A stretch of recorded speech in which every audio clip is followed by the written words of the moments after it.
இந்த பதிவில் சூரிய கிரகணம் நடந்து முடிஞ்ச பின்னாடி 12 ராசிக்காரர்களில் எந்த 6 ராசிக்காரர்கள் கோடீஸ்வரர்கள் ஆகப் போகிறார்கள் என்பதை இந்த பதிவு தெரியப்படுத்த விரும்புகிறது. இந்த கிரகம் 12 ராசிகளில் 6 ராசிகளுக்கு நல்ல ஒரு பலனை கொடுக்கிறது. ஆனால் எல்லா ராசிகளிலுமே இந்த சூரிய கிரகணம் விளையாடப் போகிறது. இந்த சூரிய கிரகணம் இந்த வருடத்தின் முதல் சூரிய கிரகணம் என்பதால் இது முக்கியத்துவம் வாய்ந்ததாக கருதப்படுகிறது. அதேபோல் இந்த சூரிய கிரகணம் அமாவாசை அன்று நடைபெறுகிறது.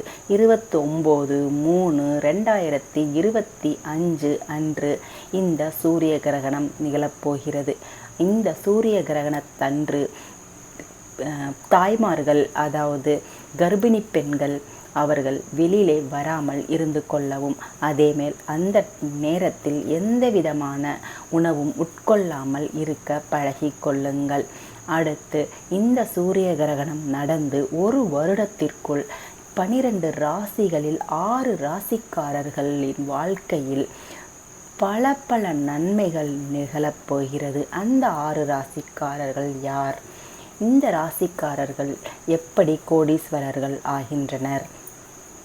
மார்ச் 29, 2005 அன்று எந்த நேரத்தில் சூரிய கிரகணம் இருக்கப் போகிறது, எந்த நேரம் வரை இந்த சூரிய கிரகணம் இருக்கும் என்பதை இப்போது நான் சொல்கிறேன். சூரிய கிரகணம் மதியம் 2:20 ஆரம்பித்து மாலை 6:10 மணியளவில் முடிவடையும். இந்த சூரிய கிரகணம் அமாவாசை அன்று நடைபெறப் போகிறது. அதனால் முக்கியத்துவம் வாய்ந்த சூரிய கிரகணமாக இது கருதப்படுகிறது. இந்த சூரிய கிரகண காலத்தில் நாம் எப்படியெல்லாம் நம்மளுடைய வாழ்க்கை முறையை மாற்ற வேண்டும் என்பதை இப்போது தெரியப்படுத்தலாம். சத்தியமாக நான் சொல்கிறேன், இந்த சூரிய கிரகணத்திற்கு பிறகு 12 ராசிகளில் 6 ராசிக்காரர்களின் வாழ்க்கை சந்தோஷம் அடையப் போகிறது. அவர்கள் எந்தவித பாவமும் அடையப் போவதில்லை. பாவங்களை ஈஸ்வரன் மன்னித்து அவர்களை கோடீஸ்வரனாக வாழ வைக்கப் போகிறார். இந்த 12 ராசிகளில் அந்த 6 ராசிகள் அவர்களுடைய பழைய வாழ்க்கையிலிருந்து மீண்டும் புதிய வாழ்க்கையில் தொடங்க இந்த சூரிய கிரகணம் ரொம்பவும் நிறையவும் அருள் புரிய போகிறது. சூரிய கிரகம் தானே என்று நினைக்காதீர்கள். இந்த சூரிய கிரகணத்தால் உங்களுடைய வாழ்க்கை பல விதத்தில் மகிழ்ச்சி அடையப் போகிறது என்று நான் சொல்கிறேன். நம்ப மாட்டீர்கள் என்று நான் நினைக்கிறேன். ஆனால் இந்த சூரிய கிரகணத்துக்கு பிறகு நான் சொல்லப்போகும் 6 ராசிகளின் பயன்களை நீங்கள் உங்கள் வீட்டில் இருப்பவர்களாக இருக்கலாம், பக்கத்து வீட்டில் இருப்பவர்களாக இருக்கலாம், ஏன் நீங்களாகவும் இருக்கலாம். அந்த வாழ்க்கையை அனுபவித்து விட்டு என்னுடைய கமெண்ட் பாக்ஸில் நீங்கள் கருத்து சொல்லுங்கள். உங்களுடைய வாழ்க்கை எப்படி இருந்தது, எதனால் மாறியது, எப்படி மாறியது என்றெல்லாம் சொல்லுங்கள்.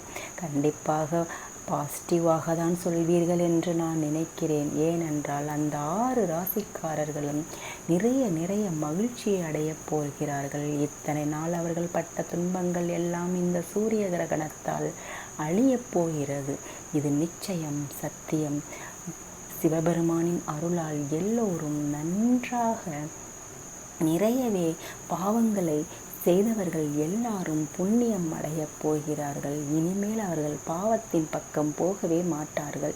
சூரிய கிரகணத்தால் அவர்களின் வாழ்க்கை ஒளிர் பெறப் போகிறது. அந்த 12 ராசிகளில் 6 ராசிக்காரர்கள் யார் என்று நான் சொல்லப் போகிறேன். கேளுங்கள்.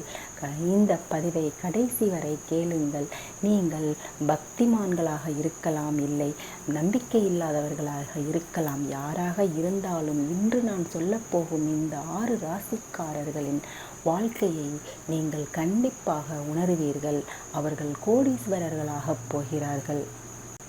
இந்த சூரிய கிரகணத்தால் இந்த ராசிக்காரர்களின் துக்கங்கள் எல்லாம் தீரும், துன்பங்கள் எல்லாம் மறைந்து போகும், அழுகைகள் எல்லாம் மறைந்து போகும்.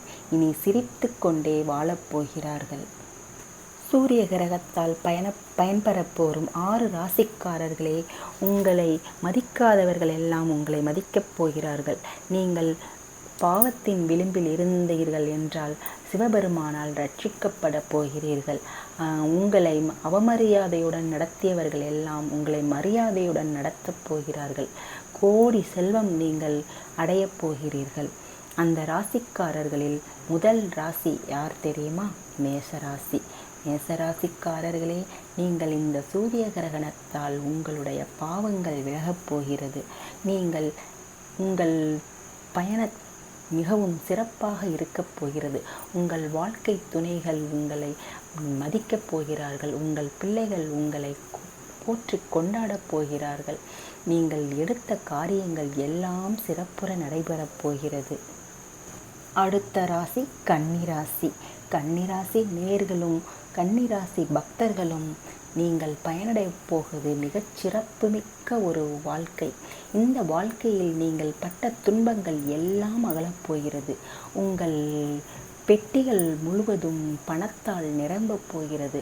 உங்களின் கணவன் மற்றும் பிள்ளைகள் உங்களை மிக மிக போற்றி வாழ்வார்கள். உங்கள் மனைவியாக இருக்கட்டும், கணவனாக இருக்கட்டும், யாராக இருந்தாலும் பிரிந்தவர்கள் எல்லாம் ஒன்று கூடி மகிழ்வுடன் வாழப் போகிறார்கள். கோடியான கோடி செல்வம் உங்கள் காலடியில் வந்து விழப்போகிறது.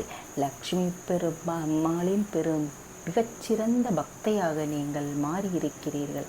அது உங்களுக்கு நன்றாக தெரியும். இந்த நன்மைகளை நீங்கள் அனுபவிக்க இந்த சூரிய கிரகணத்தில் உங்கள் சிவபெருமான் உங்களை அருளப் போகிறார். இந்த சூரிய கிரகணத்தால் பயன்பெற போகும் ராசி அடுத்த ராசி சிம்ம ராசி. மக்களே, சிம்ம ராசிக்காரர்களிடம் சொல்லுங்கள், நீங்கள் சிம்மம் போல் வாழப் போகிறீர்கள். நீங்கள் நாட்டுக்கே ராஜாவாகப் போகிறீர்கள். உங்கள் பணப்பெட்டி முழுவதும் கோடிகளால் நிரப்பப்பட போகிறது. சிவபெருமானின் அருள் உங்களை வந்து சேரப்போகிறது.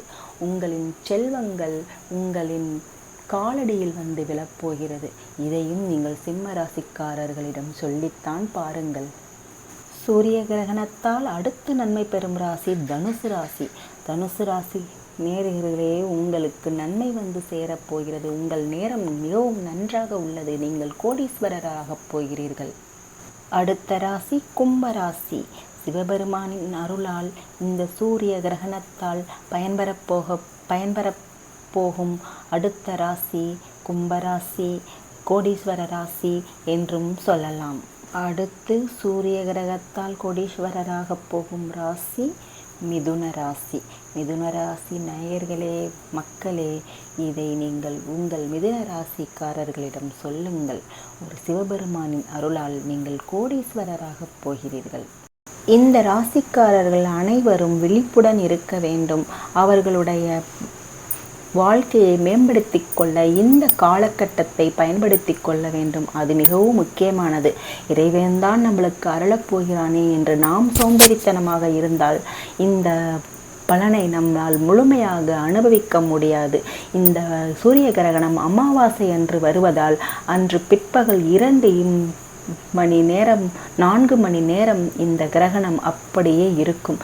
இந்த கிரகணத்தை நீங்கள் பயன்படுத்தி கொள்ளுங்கள். கிரகண நேரப்படி நடந்து கொள்ளுங்கள். உங்களுடைய வாழ்க்கையின் முழு சந்தோஷத்தையும் நீங்கள் அடையப் போகிறீர்கள்.